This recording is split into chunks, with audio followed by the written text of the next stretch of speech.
Hello दोस्तों, जय श्री राम। कैसे हो आप सब। मैं मलय मिश्रा आप सभी का अपने यूट्यूब चैनल पर स्वागत करता हूं। और दोस्तों, जैसा कि मैं आप लोग जानते हैं कि मैं डेली का जीके बनाता हूं, और आज मैं आप सभी को 3 जनवरी का जो भी इम्पोर्टेंट करंट अफेयर्स आप सभी के लिए बनते हैं वो सभी इस वीडियो में आपको मिलेंगे। तो आप सभी से रिक्वेस्ट है वीडियो को पूरा एंड तक देखना। और दोस्तों, वीडियो को हमारे अगर सब्सक्राइब नहीं किए हो चैनल को तो सब्सक्राइब कर लेना, वीडियो को लाइक एंड शेयर करिए। और ये 3 जनवरी का नेशनल एंड इंटरनेशनल अपॉइंटमेंट्स है, उसके बारे में आपको बता रहे हैं। वाइस एडमिरल संजय जसजीत सिंह ने WNC के flag officer commanding in chief के पद पे इन्होंने पद को संभाला है। ठीक है, तो इस पे जो 2-3 पॉइंट बनते हैं वो हम आपको सुना देते हैं, बता देते हैं।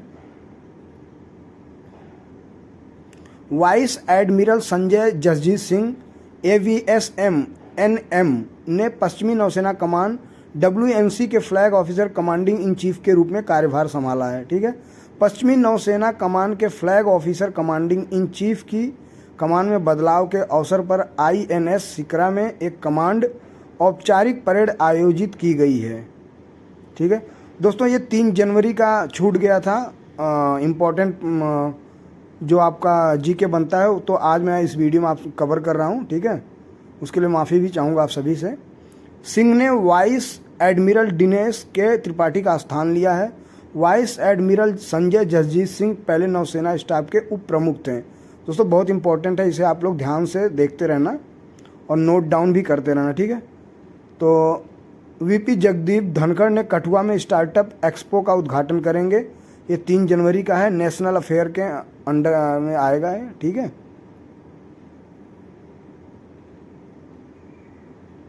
आगे देख लेते हैं इस पे क्या है, कौन सा पॉइंट है। उपराष्ट्रपति जगदीप धनखड़ कल कठुआ में स्टार्टअप एक्सपो का उद्घाटन करेंगे, यानी 3 जनवरी को। एक्सपो में उत्तरी राज्यों के 25 स्टार्टअप अपने उत्पाद प्रदर्शित करेंगे। स्टार्टअप एक्सपो में 6 महिला उद्यमी भी भाग लेंगी। एक्सपो का विषय उत्तर भारत में उभरते स्टार्टअप रुझान से है। ठीक है दोस्तों,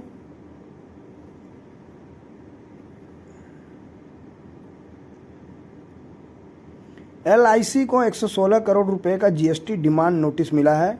बैंकिंग एंड फाइनेंस से रिलेटिव है, ये 3 जनवरी का ये है। ठीक है, 116 करोड़ रुपए का GST डिमांड नोटिस भेजा गया इन्हें। इसके पॉइंट्स आइए देखते हैं। भारतीय जीवन बीमा निगम LIC ने कहा कि कर अधिकारियों ने 2017-18 के लिए माल एवं सेवा कर GST के कम भुगतान हेतु उस पर लगभग 116 करोड़ रुपए का डिमांड नोटिस भेजा है। तो ये इनकम टैक्स विभाग की गलती बता रहे हैं। कंपनी को 2 जनवरी को तेलंगाना राज्य हेतु ब्याज और जुर्माने का संचार मांग आदेश प्राप्त हुआ है। कंपनी को 2 जनवरी को। ठीक है दोस्तों, निगम निर्धारित समय सीमा के भीतर उक्त आदेश के खिलाफ संयुक्त आयुक्त ST हैदराबाद ग्रामीण डिवीजन के समक्ष अपील दायर करेगा। ठीक है, आगे बढ़ते हैं, देखते हैं दूसरा। पाकिस्तान को IMF से 700 मिलियन अमेरिकी डॉलर मिलने की संभावना है। इंटरनेशनल अफेयर्स के अंडर में आएंगे दोस्तों ये। ठीक है, 3 जनवरी की न्यूज़ है ये। पाकिस्तान को IMF से बेल आउट की अगली किस्त के रूप में 700 मिलियन अमेरिकी डॉलर मिलने की उम्मीद है, क्योंकि वैश्विक ऋणदाता के कार्यकारी बोर्ड की 11 जनवरी को बैठक होगी। डॉन अखबार की रिपोर्ट के अनुसार वाशिंगटन स्थित अंतर्राष्ट्रीय मुद्रा कोष का बोर्ड मौजूदा 3 बिलियन अमेरिकी dollar stand by arrangement SBA के तहत पाकिस्तान के लिए अगले 700 मिलियन अमेरिकी डॉलर किस्त के वितरण के लिए विचार विमर्श करने और संभावित रूप से अंतिम मंजूरी देने के लिए तैयार है। विदेश मंत्री डॉक्टर जयशंकर 2 दिवसीय काठमांडू दौरे पर रहेंगे। ठीक है दोस्तों, इंटरनेशनल अफेयर्स है ये। विदेश मंत्री डॉक्टर S जयशंकर कल से नेपाल की 2 दिवसीय यात्रा पर रहेंगे। वह काठमांडू में भारत नेपाल संयुक्त आयोग की 7वीं बैठक की सह अध्यक्षता करेंगे।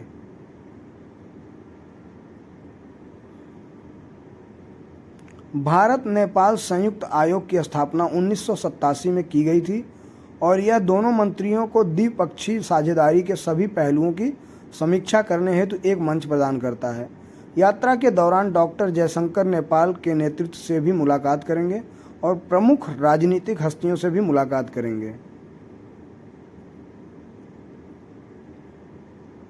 स्टेट अफेयर्स के बारे में देख लेते हैं दोस्तों। तो राजस्थान अपनी चिरंजीवी योजना का आयुष्मान भारत में विलय करेगा।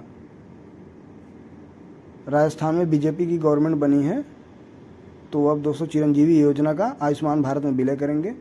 केंद्र के आयुष्मान भारत कार्यक्रम के साथ राजस्थान सरकार की चिरंजीवी स्वास्थ्य बीमा योजना, आयुष्मान भारत मुख्यमंत्री चिरंजीवी स्वास्थ्य बीमा योजना नाम की इस योजना में राज्य योजना के मौजूदा लाभों को बरकरार रखने की उम्मीद है, जिसमें निजी और सरकारी दोनों अस्पतालों में रुपया 25 लाख का बीमा कवर शामिल है। ठीक है, योजना जारी रहेगी और पैकेज की राशि भी वही रहेगी, कोई कटौती नहीं होगा, सिर्फ आयुष्मान भारत में इसका विलय होगा,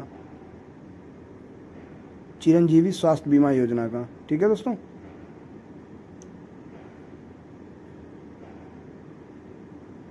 भारत और यूएई का संयुक्त सैन्य अभ्यास डेजर्ट साइक्लोन राजस्थान में शुरू। अब देख लेते हैं ये कौन से डेट से स्टार्ट है और कब तक रहेगा ये। ठीक है, वैसे तो 3 जनवरी का ये है इंटरनेशनल अफेयर्स। तो भारत और संयुक्त अरब अमीरात ने राजस्थान के महाजन में डेजर्ट साइक्लोन नामक एक संयुक्त सैन्य अभ्यास शुरू किया है। यह अभ्यास 15 जनवरी को समाप्त होगा, यानी 3 जनवरी से स्टार्ट है, 15 जनवरी को समाप्त होगा। और नाम क्या है? Desert cyclone. ठीक है दोस्तों, ये काफ़ी इंपॉर्टेंट है नाम आप लोगों के लिए। अभ्यास का उद्देश्य संयुक्त राष्ट्र charter on peace keeping operations के तहत रेगिस्तानी और अर्ध रेगिस्तानी इलाकों में निर्मित क्षेत्र FIBUA में लड़ाई सहित उप पारंपरिक संचालन में अंतर संचालनीयता को बढ़ाना है। यह अभ्यास सहयोगात्मक साझेदारी को भी बढ़ावा देगा और दोनों पक्षों के बीच सर्वोत्तम प्रथाओं को साझा करने में मदद करेगा।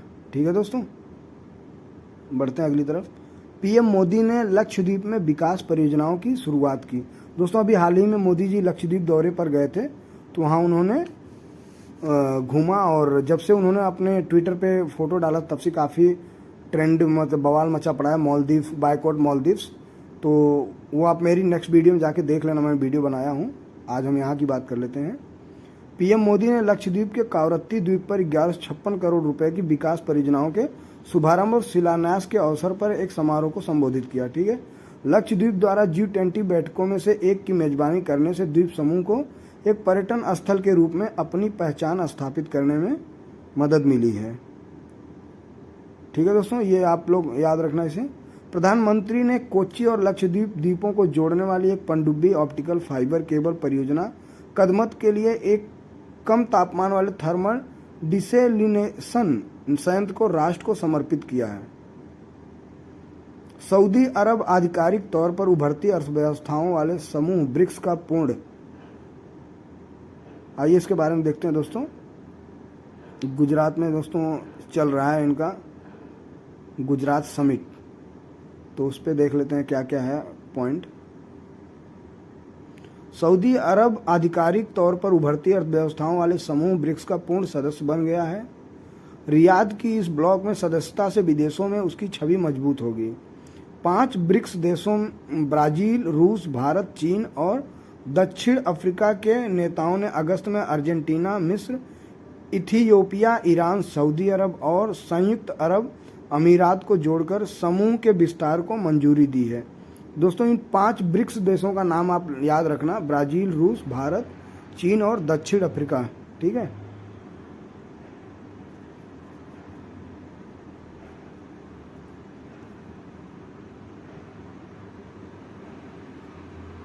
अगला देखते हैं दोस्तों, शायद यही लास्ट है और अब फिर मिलते हैं हम आप सभी से एक नई वीडियो। तब तक के लिए दोस्तों हमारी वीडियो को ज़्यादा से ज़्यादा लाइक करें, शेयर करें, कमेंट जरूर करें और वीडियो को अगर हमारे चैनल को सब्सक्राइब नहीं किया तो सब्सक्राइब भी करें। तो दोस्तों आज के लिए इतना ही। जय हिंद, जय भारत, जय श्री राम।